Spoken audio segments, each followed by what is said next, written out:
Welcome, everybody, to Navigating Change, the podcast from Teibel Inc. Happy New Year. I'm Pete Wright. That there is... Howard Teibel. I can't believe it. It's January what? Oh, I don't even want to talk What year about it. Are you still writing 2014? Yes, but then I was writing 2013 up until December of 2014. I have very difficult. I do. I have a very difficult time with these kinds of transitions. Yeah, please don't share all your shortcomings like all this. This is way too personal. Yeah. How was your holiday? Oh, Do you feel refreshed? You don't sound great. Well, that's a nice thing to say to me. Well, you don't look great. I mean that as the best possible way. No, it was a great New Year's. It was we were with family for over 2 weeks. We were together. It was fantastic. And you, Jew? Oh, we went to Costa Rica.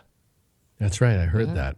That was good. Yeah, we were in the Caribbean. It was nice. It was warm. And now in New England, it's 1 degrees today. Oh.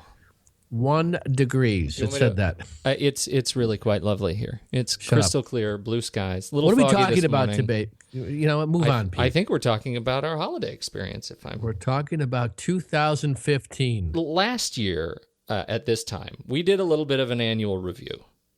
And we had this conversation about, what did we just overcome, and what do we have to look out for? What are the trends that you're seeing in the work that you're doing with clients? And so we thought we would, this will be our second annual year in review piece as we look at what is to come. What are you seeing and what are we due for in 2015? I got 4 big things I think are coming. All right. You ready? You ready for them? I am deeply interested. All right. So here's the first one. Yes. And I've been talking a lot about this idea about the media having hijacked the conversation around some of these big issues. It reminds me a lot of the transition. I mean, it's not a fair comparison entirely, but when people started to get access to car information, right? All of a sudden we become educated consumers and we know so much more about what it is to purchase a car. But I got to tell you, when it comes to higher education, there is so much negative publicity out there, and there's no question it's excessively expensive and it's locking people out, and all that's true. But there's a lot of misinformation out there too. So I think that one of the things that institutions are trying to do, and it's increasingly difficult, especially with the mandate from the government around access, affordability, and student success, is to take back these conversations and to frame for parents and students and other stakeholders, this is what we're doing and why. And it's an education process. So one of the things that has to change is, and I'm seeing this already happening, and as institutions begin to take responsibility for these external mandates, is rather than being frustrated or angry around the government trying to impose these, either at the federal or state level, saying, how are we going to measure and assess access ourselves? What should be our policies around access looking forward as the demographics are changing? What does it mean for us to have an affordability policy? A policy that really does convey that we're doing what we can to keep costs down. And also, how do we think about student success in a way that's not just when we get them in the doors, but when they leave here, that they're actually going to be better off and that the return on investment is obvious. Those 3 things, in one breath, I think the government's introduction of these mandates is both pushing institutions to say, what do we want to do about this? And I think that we're involved with schools right now who are actually engaged in those conversations, looking at retention and saying, how are we going to increase our retention? What does it mean for us to engage adults and faculty with students more so that we can have a more effective retention policy? And I think that in many ways, this year is going to be about schools developing policies that actually make an impact around those 3 areas versus just reacting to these external mandates coming from the government. And the schools that do this, they're doing it for the right reasons. These are important things: access, affordability, and student success. And I think in some ways we've been on our heels, and now it's about saying, all right, let's get the right people at the table and come up with policies that move this conversation forward. I think that's a really interesting observation. And I think having institutions be able to say that they are taking ownership of this conversation, I mean, these, in fact, are the bodies that should be leading this conversation, right? The experts in actually providing higher education. You get examples of, and we talked about this years ago on I think on the show, we mentioned this idea of the Pay It Forward program as kind of a pipe dream, as something, no one's ever going to figure out how to do this, a Pay It Forward program where... You've got a great example of that. Well, we do. Right here in Oregon, just this year, the legislature passed unanimously a Pay It Forward program that they're going to be launching into 2015. I think by 2016, they want to have something actually in place where students would attend Oregon State programs, both four-year undergraduate and community college, and they would pay nothing for tuition while they're in school, but after they graduate, they pay a small percentage of their annual income to pay back the school over 24 years. It's a fascinating program, and now 10 other states are looking at programs just like this. This, you and I thought, was a pipe dream. No one ever would get their act together, and this is a creative, it's one of those things. This is a creative way of thinking about that conversation. And you're right. There was a period there where many people said there's no way we could ever do that. But this is an example of a school takes a risk like this and they try it, and it gives permission to other schools then to say, and their leaders to say, you know what, maybe we should be looking at this. So that's the kind of ripple effect that happens when schools demonstrate that kind of leadership. The second thing that I think is big, already started, but it's going to be continuing, is around academics and the increasing ease in terms of gathering data and measuring performance. But that in itself is insufficient. For institution leaders to go back to faculty and say, we have ranked all of your academic programs, and we can tell you which ones make money and which ones lose money. And therefore, the ones that lose money, we're going to figure out how we're going to sunset them. That's an insufficient conversation. The piece that is right in the frontier, right in front of us, is this idea of taking this data and then getting the faculty in a dialogue around this, matching this against mission and saying, our mission is to move in these 5 areas. This is what we've been doing. This has been our longstanding mission. Here's some financial data. Let's now together figure out how we want to move this thing forward. And just because of the nature of shared governance, there's no way that an institution is going to be able to make big decisions around changes unless they engage the faculty in these conversations. And now we've got data that at least gives a piece of that puzzle. And more schools are gathering this data internally, or they're using outside resources to gather in very creative ways so they can really get a picture of what schools or programs are subsidizing others so they can make decisions about how they want to move forward. This is an important thing to look at because that's where a lot of the financial and people resources live in the delivery of these academic programs. I could not agree more. And I think it's one of the bits of nuance that you bring up in this conversation is this idea of, from an academic perspective, there is no greater sort of frustration than when you feel like data has driven a discussion about sunsetting your program. And what you're saying, and I think what best practice supports is data does not drive, data supports. It is just one, financial viability is just one data point around a particular program in the overall cosmos of academic delivery. And I think more and more institutions are having that conversation in a more sophisticated fashion. Yeah. And they got to be willing to battle it out because one person's sense of mission is another person's view that that's not really the mission where we need to go. And in some ways, for some schools, they may need to step back and say, listen, we've been saying our mission is to be this kind of school, and we've never really had vocation as a part of our brand. We're going to bring vocation into this, so therefore we need to add this. But do we need to really have these other programs that it doesn't appear that people are coming here for? That's an important conversation to have on the table between leaders, both academic and administrative leaders, so they can make a joint recommendation of how to move forward. That's starting to happen, and it's the same thing. The more schools start doing this, the more other schools are going to see the ripple effect, and they're going to go, let's get on that. So this is coming, and I think we're going to see a lot more of that this year. Third thing is something that's been around forever, but it's really been in the background because only until probably after 2008 did this become really apparent. It's this idea of consolidation, mergers, and this idea of strategic alliances.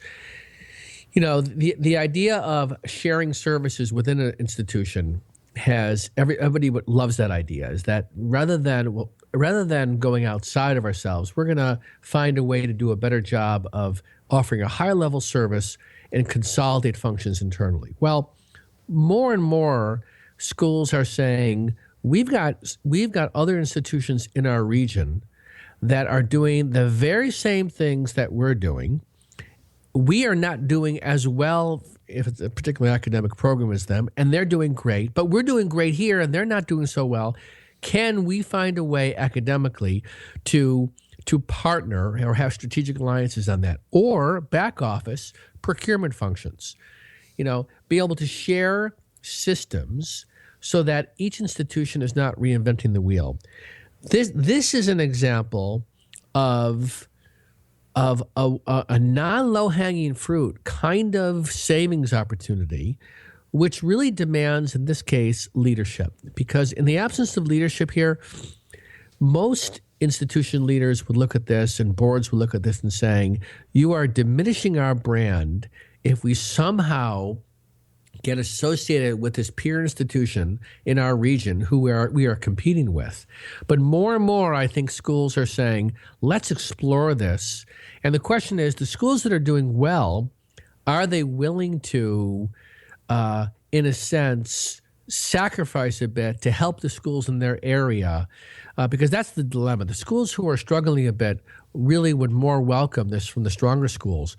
But the question for the schools that are doing very well, are they willing to step back and say, we're going to do the right thing and find a way to help our sister school in our area through some hard times and find ways to get some benefit from that? That's an area that absolutely is growing. And again, I'm working with a couple of institutions right now that are looking very seriously at that. It is the big hammer. I mean, we just saw, Georgia just this week announced that their programs are, they've gone from 12 to 6 state programs. The biggest now being, as of 2016, will be Georgia State, a combination of Georgia State University and Georgia Perimeter College, making a very large institution. These mergers, consolidations, and shared services programs bring with them some more sort of complicated human issues, right? So we have this, how do leaders stay in touch with their, and get a better grasp of their institutions' collective publics? And that really becomes kind of another big trend here, right? Well, and that leads actually perfectly to the fourth piece, which is positively engaging the workforce. This is something that I think I've got a good sense just from my own experience of what it's like. And I have the benefit from stepping back, but I can sense the fatigue factor that's out there. And I even feel it myself, seeing the same problems repeat themselves or having an issue not being resolved over a long period of time. And I can tell you that has an impact on the workforce. My hope versus an expectation is that in 2015, we're going to find some renewed energy to see these changes, not just as something negative, but people are going to begin to embrace change in a way that, and look for what's good in these organizations, what's good in these changes, that is. I've got this change workshop, and it always comes up when we do this workshop, and that people reflect this idea that when an anticipated change comes, the first normal reaction is, how is this going to be bad for me? And I don't see change letting up. I only see it increasing, which is going to increase uncertainty and ambiguity. And And as human beings, we like to be comfortable. So somehow institutions have to continue to find ways to help their workforce sort of rejuvenate and see the positive in this, celebrate small successes. Because in the absence of this, you're not going to get the best from your people. And I think that this is the time to start really paying attention to that. And in the beginning of this year, looking forward, saying, all right, we've got a bunch of things we want to see change this year. How do we engage our workforce, bring them into the conversation so they can actually be part of the solution, not just sitting back waiting for some senior leaders to make a decision, and they're sitting on their hands anxious about the change. We're doing a number of projects right now where we actually we have a systematic way of bringing in the larger community to be part of this project. They're not the decision makers, but they're engaged in learning, and they're engaged in making recommendations and looking at big ideas, and people want that. They're excited about that. More schools have to do this versus the pure top-down approach. And I think we have said this before, but now is a great time to say it again. Say it. Organizations are made of people, individual people. They're not made of departments. They're not made of teams. They're all made of people. At their base atomic level, individuals care about rejuvenation and change. And this January, I know we're right in the middle of our academic year for so many of us, but January is a time that people, individuals, are reflective about these kinds of things. They want to see change. They want to take part in change, and there's some momentum around it. Now is a great time to take on some of these more difficult projects. Don't just wait till summer when things quiet down just a little bit. Yeah, exactly. And I think that we're all coming off of a nice break, and this is just the first. We're just getting back, but if you can find a way to step back before the students return, to say, all right, what are some ways we can engage our workforce? That will go a long way. I'm telling you, they're starving for it. They're starving for engagement, and they're ready to help. You just got to be willing to ask. Well, are you anything you're particularly excited about this year? Yes, I am. Yes. I'm doing a number of really interesting things, both, the business, but also individually, working on leading a governance workshop for the Association of Governing Boards. And we'll be talking more about this, and we'll be having the president of AGB on the show at some point.